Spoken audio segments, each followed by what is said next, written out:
Ooh, holy sh**. Oh my god. Holy frick.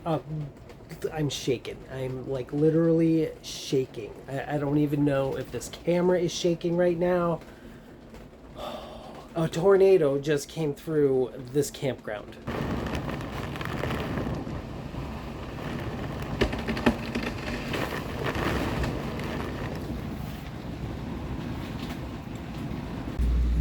So that tree just fell right there, that tree limb. Holy crap.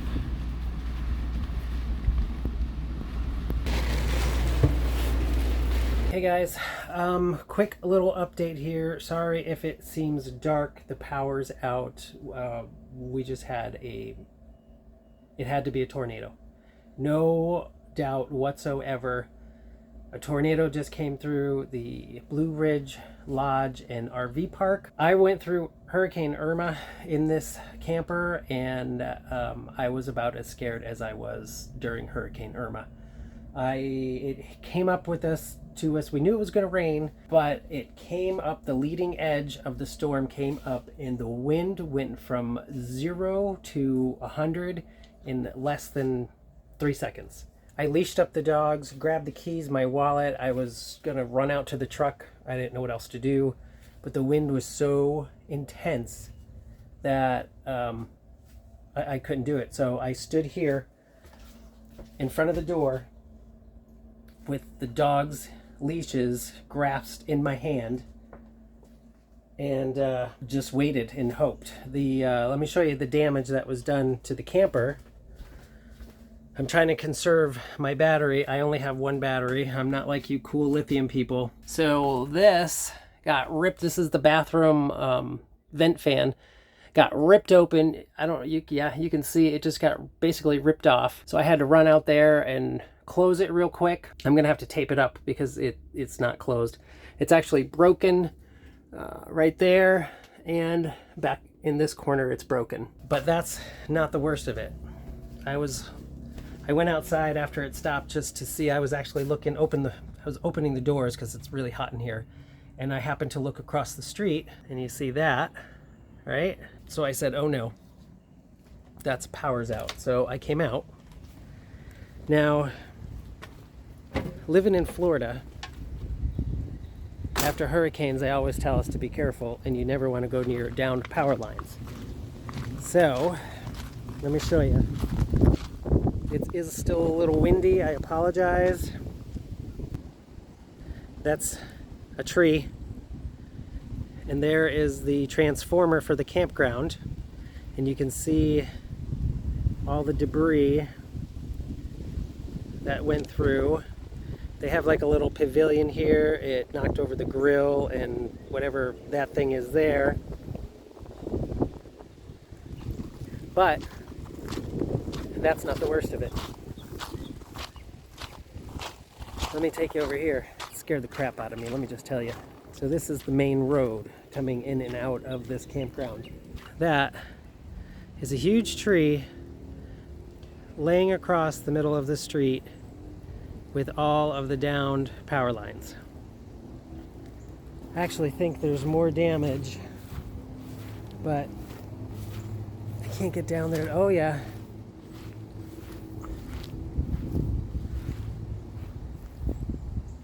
The owner is coming up this way. Let's see if I can show you. That is a tree laying on top of what is like the motel here. I don't want to walk over there because the power lines are all down, but the tree across the street.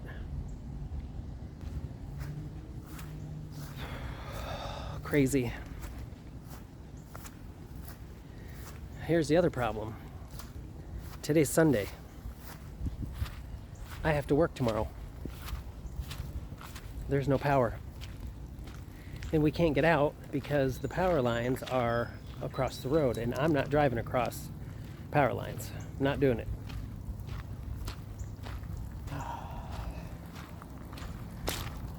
Go camping, they said. Buy an RV, they said. It'll be fun, they said. Let's take a look at the camper. Rupert and May are safe. Don't see, other than the bathroom vent,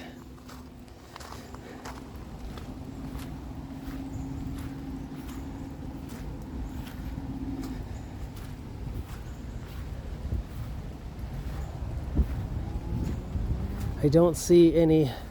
Oh, I take that back. My exhaust cover for the stove was ripped off, and I think I see it over there. Yep, that would be mine. I'm back inside now because it's starting to rain again.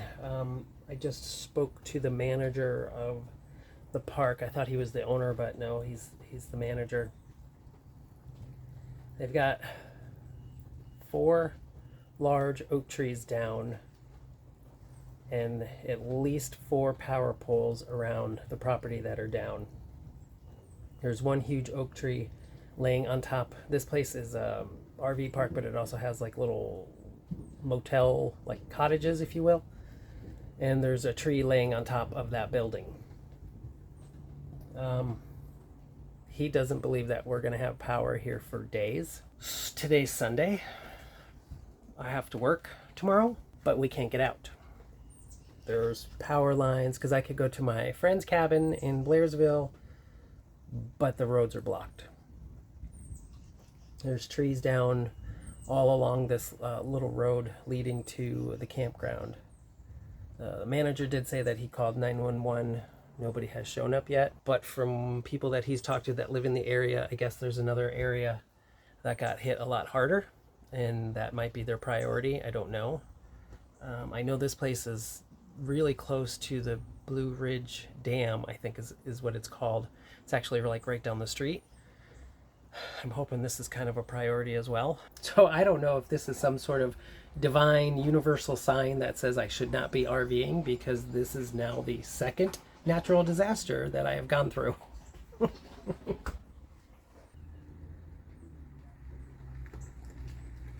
People are trying to get out, but they can't. Let's walk down there a little bit closer and I'll show you. All right, so I'm no expert, but some lady just got out of her car and walked over the down power lines. I would advise you never do that. All right, we're gonna go back inside because it's starting to pick up raining again. I need to assess the situation.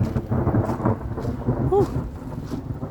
I need to assess the situation and figure out what we're doing. Sorry the light is horrible. I'm trying to stand by the door because I'm trying to conserve my lights and conserve my battery so the refrigerator will stay on. I have one 100 amp hour lead acid battery, so I need to save it to keep the refrigerator going. Just spoke to the manager of this park, and there are trees down everywhere, all up and down the street.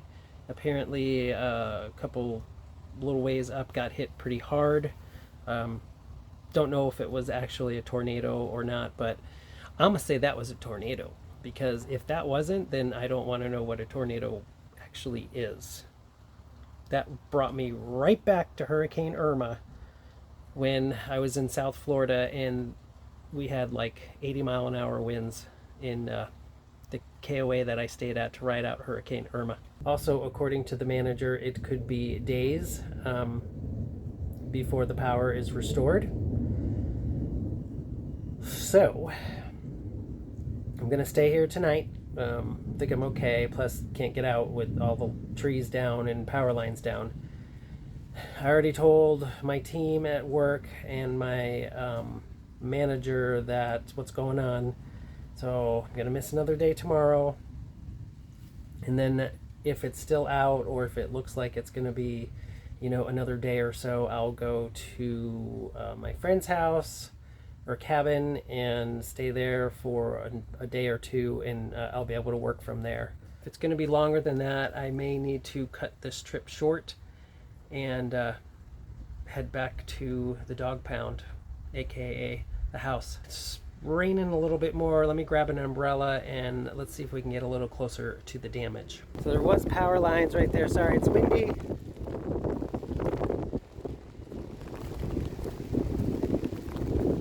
There's one power line down. You can see all the power lines laying there on the sidewalk. I've seen people drive over these down power lines. I'm not doing it, nor am I going close to them. And that pole, I'm not going any closer than that because I see stuff laying down over there. But that tree, those are the little cottages I was telling you about. There's a debris field pretty much everywhere. Yeah, I can't get any closer than this. Let's see if I can zoom you in. So, let's see, the manager said he called 911, but there's nobody here yet.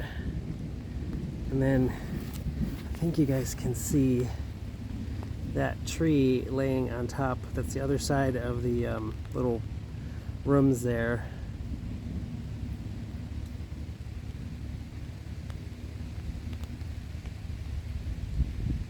All right, I'm gonna turn the lights on for a little bit.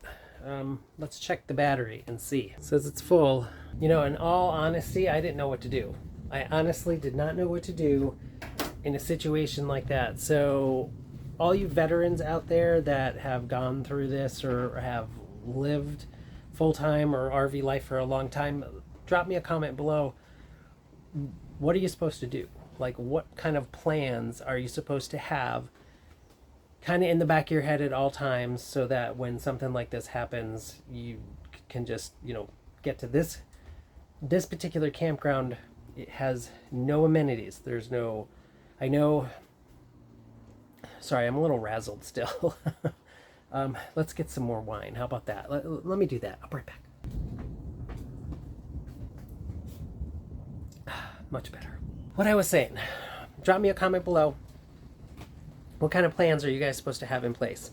I know a lot of people I've heard will go to like the bathhouse or the showers or something like that. This campground does not have a bathroom facilities or shower. You have to be 100% self-contained in order to be here. Every site, and there's only 15 of them. It's very small, but it's a cute little campground right in the middle of Blue Ridge, so it's really nice. And all sites have 50, 30, 20 amp water and sewer. But what do you do in a situation like this? Like, go to your car and hopefully ride it out there? I honestly didn't know. So if you know, please leave me some comments below. Have you guys ever been through this? It kind of freaked me out. And this is the second time. So is this the universe telling me I shouldn't be doing this? First signs of some sort of response. That is in the opposite direction of the tree that I showed you before. But see a whole bunch of emergency vehicles down there. I know that they said the road is also blocked down that end. But nothing here in front of the campground. I'm sure we must be probably low on the priority list. They'll get to us eventually. I guess I'll be looking for a Harbor Freight tomorrow. I did have that idea. It's funny, it's gonna actually be a beautiful sunset. Hopefully I'll show you that later. I only thought about Harbor Freight because I just saw somebody pull out their generator and I was like, oh yeah, I should probably get a generator. Seeing as how this is my second natural disaster where I haven't had power for days, probably a good idea to get a generator since I'm not cool like all you lithium solar peeps out there. Wish I could afford that because I could really use it. I think the worst part of all of this is I started to do laundry and now I have a washer full of wet clothes that I had nothing to do with. I may take a ride tomorrow if I can get out of here. See if I can get myself a generator. So hey, that'll be, I guess the good thing is more content for the channel. So make sure you hit that subscribe button and come along on, I don't know if you want to call these adventures or the worst luck a newbie could have RVing. Thinking about it now that it's over, Rupert Hare, I was just giving them both lovin's. I wish I picked up the camera, at least for a second, just to show you what it was like. It was insane.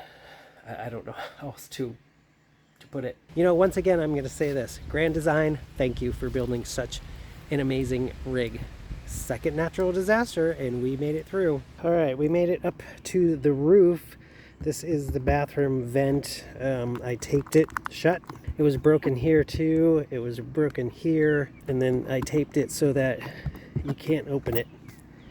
Guess I'll be getting that Max Air fan for Christmas a little bit earlier. The sun is dipping below the horizon. I decided to turn lemons into the proverbial lemonade. Good morning, everyone. Survived the night here after the tornado or whatever it was. You can probably hear the hum of generators in the background. We still do not have any power. They did come out and clear the roads last night, so that was good. I haven't seen the power company here yet, trying to repair the lines. We did get a text message from the manager here last night, and he said to expect the power to be out for days. So I am trying to decide if I should go and try and find a generator. Blue Ridge is a small town and does not have a lot of stores. There is a Home Depot here and a Tractor Supply, but of course they don't have any generators in stock, at least according to their website. So my next thought was Harbor Freight, and the closest Harbor Freight is about an hour away. But today is Monday, and I already had to call out work today, and I can't call out for work tomorrow, so I've got to do something. I'm gonna have to take the dogs with me because I can't leave them in the camper without air conditioning or a way to check on them. So this is something that, I'm gonna have to start forming these plans. I don't know if Harbor Freight allows dogs. I know Home Depot does and Tractor Supply, but I don't know if Harbor Freight does. But that's okay. I can leave them in the truck, leave it running with the AC on, and just run in because I know exactly what I want. This was not how I pictured this day to go. But in RV life, you just gotta roll with the punches. Or at least that's what I'm telling myself. Okay, we found a dual fuel generator, so gas and propane at a Lowe's that is an hour away in Cartersville, Georgia. And it was on sale. That's why I got it instead of the Harbor Freight one. It was on sale, $300 off, so it was like 600 bucks. And it's 4,000 surge watts and like 3,300 running watts. I don't know. I'll give you the specs on it later, but it was on sale, $300 off, so I'll drive an hour for that. I hope this Lowe's allows dogs because I'd like to take them into the store with me. We'll find out when we get there, but now it's time to get on the road. Right, we are back. El Campground. This is what we got. I've never heard of this brand before, Furman, but it was $300 off, $41.25 starting on gas. LP it's $37.50, $3,300 on gas running watts, and $3,000 on propane. I have filled up both these propane tanks and that gas can with 5 gallons of gas. We're gonna run it on gas first. All right, I'm not doing a full in-depth review here, but I will eventually on this. I just need to get it going. So I had to put these guys together. This is for the battery, and I got to put oil in it. So let me do that. And then it gave you 18 ounce 10W30 oil. So let's get oil in it and then get gas in it. And we'll fire her up. She's got gas in it. Put this on the on. Pull the choke out. That on.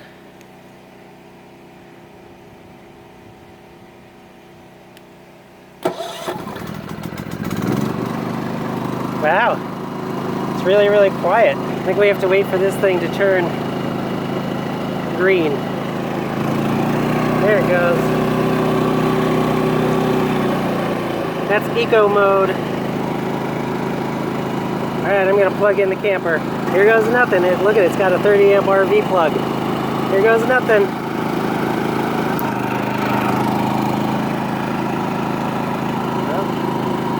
Let's go see if we have power. Oh, the microwave's flashing. Let's see if the fan turns on.